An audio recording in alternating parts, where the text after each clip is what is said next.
But no, Benedetta is what they go for. Okay. They're going to cut right through that box. Yeah.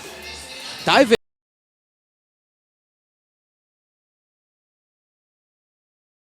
Don't forget your user IDs and your server IDs as well. We need to see the emblems that we have, or at least the talents that they went for. Okay, concussive blast there by JP, faster wave clears. 2 concussive blasts on this blockchain chip, which I like. Means Echo can be a little bit more aggressive early on with their lineup, or already they can be aggressive, just magnified with those little bursts of magic damage that you can dish out. 2 lethal ignitions. Yeah. On the side of Blacklist International. So their version of a little bit of aggressive poking as well.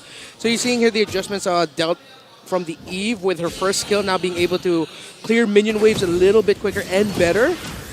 So laning-wise for an Eve, not that much of a nightmare anymore. You can see how fast Sanji's clearing, but the cost is mana. He'll frequently have to go back to base to get mana back. You know, now that we've seen the Farsa pop up again, now we see Eve. Hey, yeah. You know, I feel like we're going back in time ourselves. It just shows how healthy the metagame is. The fact that teams are willing to experiment. The fact that teams are so unpredictable. Wait, here we go. Sensui going to get knocked up a little bit. Has the backup from Yue, but not going to be enough. As he goes down to the first blood, Edward as well. Cuts in, cuts out. Haji, though, going to flicker forward. Goes in with vengeance, looking for Carl TZ next. A flicker from Yue, drags him back with Stampede. Picks up the kill as well. Blacklist fights back. That's a twofer. Thank you very much, says Blacklist International. Echo walking into that one, which jeopardizes their turtle take. Yeah. And if people are wondering where Sanji was in that fight, as an Eve in this scenario, bro, him going there would be useless. Now that he's level 4, he'll have a little bit more use for Echo, like this. Yep. Drops down the box on Edward's head here, goes in, cuts out, will survive. Sensui grabbing the turtle. Interesting positioning by Carl TZ. Y'all saw that. Yeah, I thought he'd be using the shield unity. Maybe it was on cooldown. Get a little bit closer. Once bitten, twice shy, unless he was thinking ahead. Where did he use the retribution on just now? The Lethal Wanderer? Yeah, it looks like he just used the... But just now it came... Yeah, just now. It was definitely fresh off when the turtle came up, and he was so far from the turtle too. All right, that'll be a head-scratcher for a while. So let's look at what else Echo can do in the map to be able to get this back. See JP utilizing Y walk to rotate a little bit faster. Yep, which is on a 20-second cooldown now fixed, so he can actually time his rotations. Yes, and Echo would want to, if I had any word at all of what Echo would want to do, well, focus on the gold lane because he can leave the Yuzong and the Benedetta alone and then just make sure that the Bruno stops scaling and your Harith scales faster. Whoa, whoa, whoa. Oh, down in the bottom lane, though. Carl T's going to crash down. Looking for 2. RWM on top of it as well, all under the turret. Edward there to help out in the fight. No one dropping just yet. Sanford will get away for now, but Edward still on the hunt. Will finally get the kill. Meanwhile, in the jungle, it's Benny Cutie to fall on top of it. Just about a minute ago, it was Carl TZ was a little too far off. Now, underneath Tier 1 gold lane, Echo seems to be a little in too deep. What's going on? Edward's Becky under the turret. Goes in with a final slash and looking for more. Finally gets taken down, but they lose 2 for Echo. Bro, Edwards Benedetta right now has been playing this so well. It's like the confidence boost knowing that, all right, they're playing up against a lineup that I'm going to shine with. He's up, I'm up against an Eve. Totally fine with me. That's food. Just use one Electro Final Blow Petrify, or even just save the Petrify for later on. He's been winning duels 3v1, 2v1, and being able to set things up for Blacklist International in terms of getting the vision and the aggressive rotations. It's going to be difficult for Echo to climb out of this 2,000 gold lead early on, 4 minutes in. Second turtle up, the dance all ready. It's about 4 members apiece. Turtle at half health. Well, see how they go with it. JP dropping down the shortcut, waiting for the rest of the squad to come in. We're going to drive them further back. Yue has to flicker out. There's another round. Benny Cutie now joining the fight. The final slash, though. He goes. Yue takes out JP. Edward on the run. They're still going to be looking for more. Yue on the backside. Carl TZ hit away. Edward goes in, finds the slash, gets another. Sanford will fall. Echo is dismantled. Sanji has to run, and now Blacklist will take the turtle. Team fighting excellence on display from Blacklist International. There's a reason why they call this Blacklist iteration the most aggressive yet. They've won team fight after team fight after team fight and secured 2 turtles 5 minutes in. Oh my God. We were just gushing over how Edward's been playing so well with this Benedetta, and he pulled it off again. But that was a great response by Blacklist International to that team fight.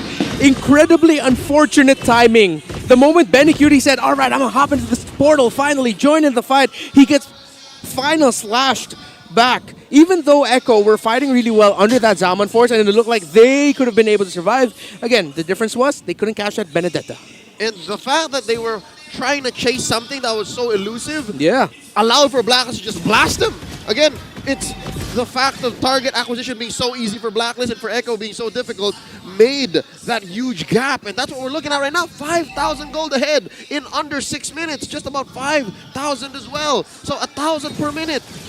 Man, UA's timing as well in the Nether Realm really changing a lot of these fights already early on, because when Echo thinks they find their window to go in, even with the shortcut from JP, he's there. And also, just like you mentioned, Haji, man, what a game to be able to find these angles on the final slashes. Yeah, and again, that's what we were talking about. The lineup of Blacklist, even though we haven't seen that big turnaround shortcut play from Echo, it's just that these 3 picks that they prioritize, the Fredrin, Arlott, and Faramis, are heroes that can handle the entry of the opposing team with a shortcut. Are we going to get the flicker down now? Still fighting now under the turret. Tier 1 has to go down. Carl Teasy on the backside alongside Sanford. Zaman Force going to be dropped, so he's finally going to fall. Still battling now here. Still call on Haji. Haji still alive. Boston waves out. Tries to get out of there, but he finally gets taken down. That's 2 that fall for Blacklist. A double for Carl Teasy. Echo's first team fight won clearly here in this 7-minute match. And so far, Edward just made the most of that absence, taking a tier 2. Aggression by Blacklist, but Echo there, it looked like they were just, it's like they said, guys, we need something. We need to get something before this first turtle, and they got it. 2 kills, but still the gap is significant this early into the game, favoring Blacklist International. A massive swing by Echo wouldn't be surprising, but it would be risky. I mean, it's going to be tough. Sanford not having his Black Dragon form at the time of turtle spawning allows for Blacklist to take it again. 100% so far in game number 3. And right now, I believe that the best practice for Echo would be to just look for something else off the map. Do not go into a fight against Blacklist. You're still outgunned, despite damage difference being this much for Benny. Again, the results don't say so. Collapse. Okay, there's the shortcut. Oh, everybody coming through into the Nether Realm. They go. RWO going to be dropped as well. Oheb going to fall. Edward goes in with Electro final blow. And we'll find it. JP still battling it out. Sensui joining the fight, trying to hold down the front of the side. They get the stun down, but Carl Teasy now falls as well. 2 for 1 so far. Make it another, and 3 down for Echo. Oh, so many tanky members on the side of Blacklist. The long team fight sustain that they have, that even though this Harith, just with the Feather of Heaven and Starlium Scythe, is already dealing respectable damage because of the lead Blacklist has, even though Echo, they made the right call.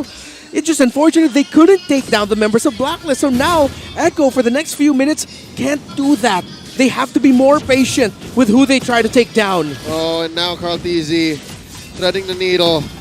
Again, at the time of that engage, 5,000 gold ahead. It's like Echo tried to jump scare a full-on Marine. A Marine armed with a minigun, 2 pistols, and a bayonet knife. Like, why would you do that? I mean, yes, you might just, but he is going to retaliate, and that's what Blacklist did. Yeah. Even though Echo got Oheb down, they got the gold laner down. At what cost, then, is the question. And the cost was too high, and Echo paid the price. How else they can turn this around again with the lineup that they're up against? It's going to be tough for the Orcas. And Blacklist might just be riding into a reverse sweep. But still, too early to tell, but they do have the lead. Even at this point, too risky to contest this First Lord. Blacklist starting to dance. Positioning-wise, you can never discount Echo. Again, they have JP in the vicinity, playing around with his passive. Carl Teasy as well in range. Oheb clearing these waves. I think Blacklist knows that anytime, anywhere, Echo might just pop up. That's why they're also very, very cautious when it comes to this Lord take. see how they play around this, still taking their time. Haji gonna find them out here. JP and Carl Teasy, obviously, while the rest of Echo making their way down bottom again. They might be looking for Haji. There's the final slash. They want to initiate the fight.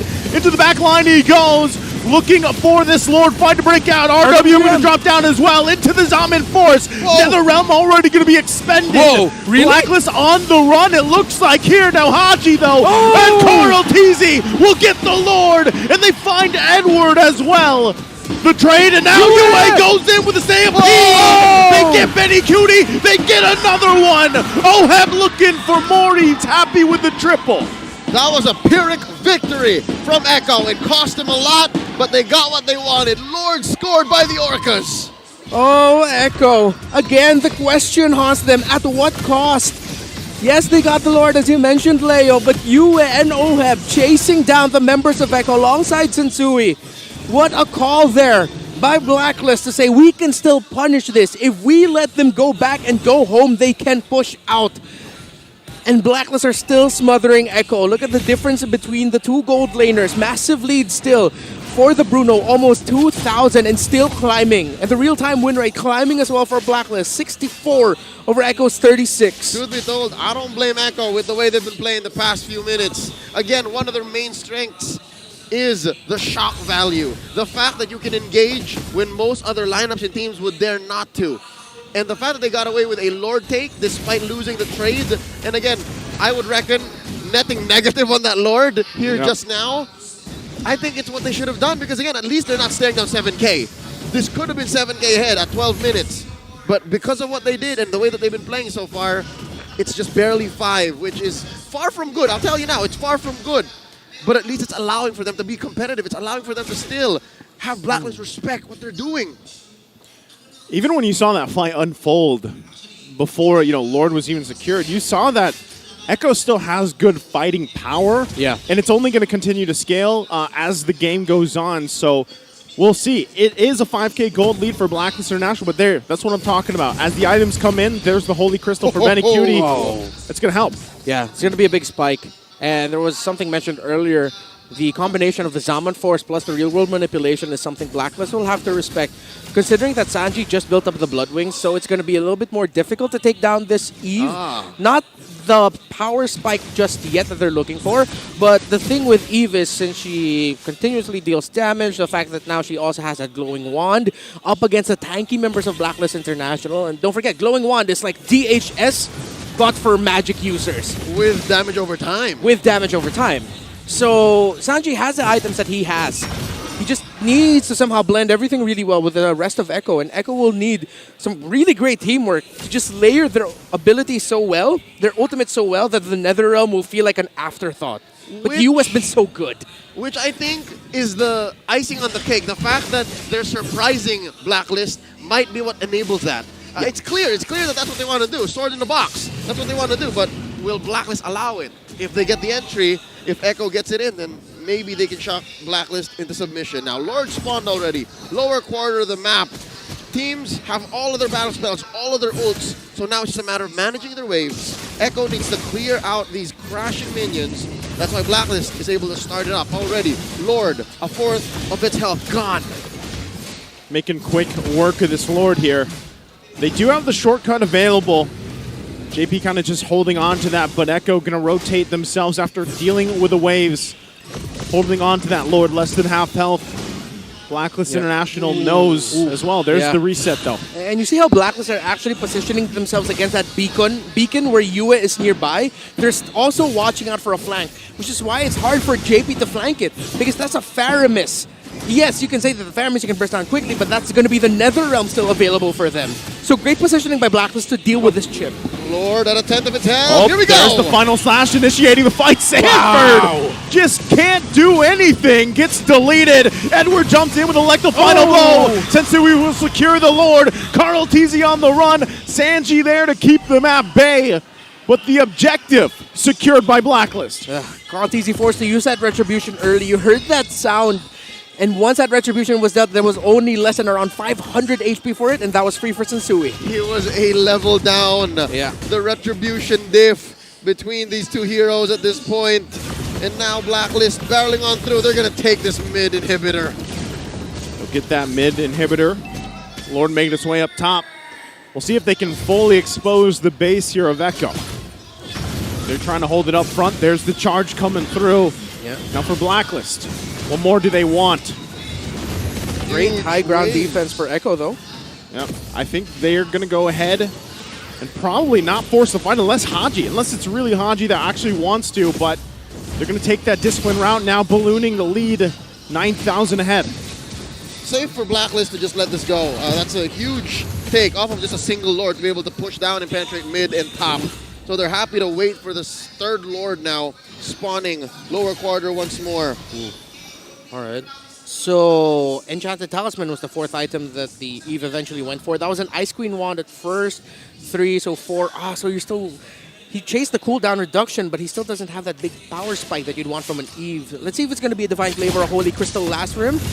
Edward can afford to do this as a Benedetta. And this Benedetta that's rocking damage items purely. He has a Rose Gold Meteor for him, and that's why he's also has a little bit of that sustain, that tankiness from the magic damage being dealt out.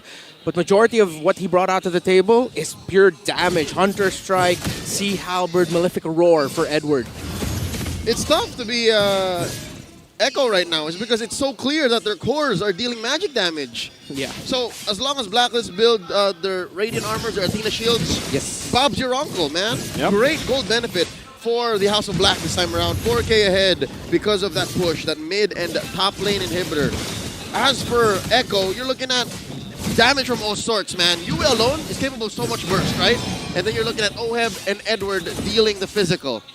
It's difficult. That's why they've been winning all of these long, sustained fights. Yeah, it's a great mix, is basically what Blacklist has here. You know, given the whole situation, as Blacklist International gets in position for this next Lord in 30 seconds, the one great thing that Echo can pull off is utilizing that box that they have. But so far, so well, Blacklist has dealt with it really well. I mean, they might lose the Netherrealm quickly, but they clashed down really fast on Echo. You saw how fast Sanford went down earlier. Okay, again, that was unfortunate that they found Sanford first. Yeah. But what if it is a fair 5v5, right? What if it's a 5v5 that both teams were ready for? We haven't seen that quite just yet. But since the last time we saw that, it was just about 4,000, 5,000 between. Now at 8, at 1745, oh, this is tough. Lord already in. Yeah, and it's going to be tough to get the idea of a true idea of the fair 5v5. Because there's a Benedetta on the side of Blacklist International that can just cut through the formation of Echo. And you're probably thinking, but Echo has to use all. But they don't have the Netherrealm. That is why Echo, in terms of the team fighting here, it's never going to be truly quote-unquote fair for them. They just have two heroes that swing the team fights favoring Blacklist International that they have to face against. So Sanji, we saw, even though he positions really well, he's dealt the most damage this game with 61,000 and climbing. It's still going to be tough for him. And you see him, he's like, oh man, is this going to be a good spot for me? Where do I go? Yep. He has so much to watch out for. JP cheekily going into that bush here.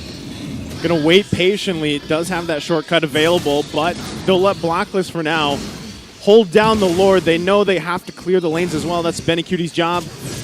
And for now, it's Blacklist International containing this one. Which makes it all the more difficult for Echo. They have to control the long lane. Make sure they don't get backdoored. They don't get ruined by random minions. Lord Dance still continuing. Lord, 3/5 of its health up. Sensui deep into the pit. Sanji and JP controlling these corners, these flanks. Yeah. Blacklist letting go of neither side.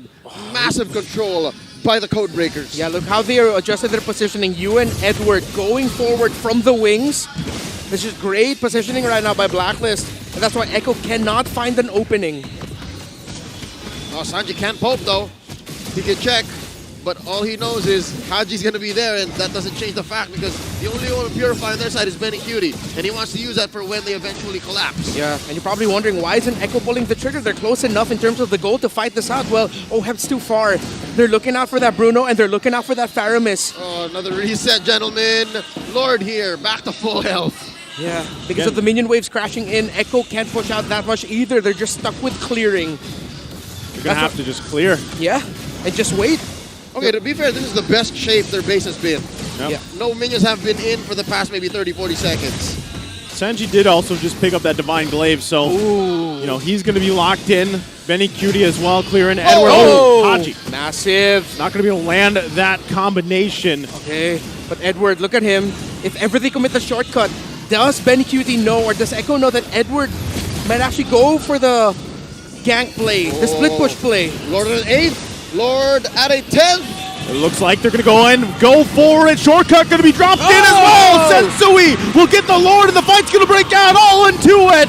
Trying to give it down. RWM comes down. Benny Cutie in the mid lane still. Carl Teasy will go down. In Blacklist International will cut off Sanford, and they're looking for more. Sanji flickers in, but the Winter Trenchant keeps UA alive. He's so and now deep. Sanji just running from Edward, but they got the march down the mid, and Sanji can't go back to base. He bobs, he weaves, but the sword is too sharp, and now in the mid lane, Salmon Force going to be used, but Benny Cutie will go down alongside JP in Blacklist International. Will get the wipeout. They march down the mid to win the series in a reverse sweep against Echo.